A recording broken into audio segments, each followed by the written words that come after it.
एक गुरुकुल में वरदराज नाम का एक बालक पढ़ता था, लेकिन उसका मन पढ़ाई में नहीं लगता था। उसके सहपाठी उच्च कक्षा में चले गए और वह उसी कक्षा में रह गया। अन्य विद्यार्थी उससे चिढ़ाते, उसका मजाक उड़ाते। इसी वजह से उसका मन पढ़ाई में और भी नहीं लगता था। एक दिन गुरुजी ने उसे अपने पास बुलाया और कहा, वरदराज, तुम्हारे भाग्य में शिक्षा नहीं है, इसलिए तुम अपने घर जाओ। वरदराज बहुत दुखी मन से वहां से विदा हुआ।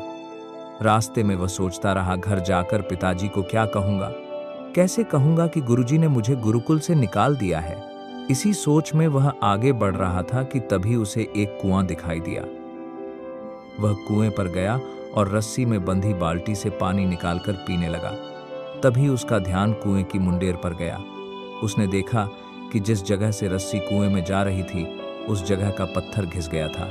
वह सोच में पड़ गया, जब एक कोमल रस्सी के बार बार घिसने से यह मजबूत पत्थर भी घिस सकता है, तो मेरे बार बार अभ्यास करने से मुझे शिक्षा क्यों नहीं आएगी। बस यही सोचकर वह तुरंत गुरुकुल की ओर चल पड़ा।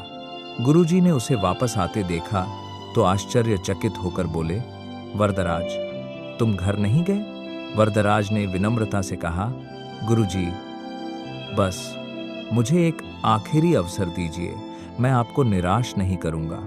उसके आत्मविश्वास को देखकर गुरुजी ने उसे एक अवसर दे दिया। अब वरदराज कक्षा में गुरुजी की बातों को ध्यान से सुनने लगा, कठिन प्रश्नों को स्वयं हल करता और धीरे धीरे सभी विषयों में पारंगत हो गया। बड़े होकर वरदराज ने महान ग्रंथों की रचना की और विद्वानों में अपना नाम स्थापित किया।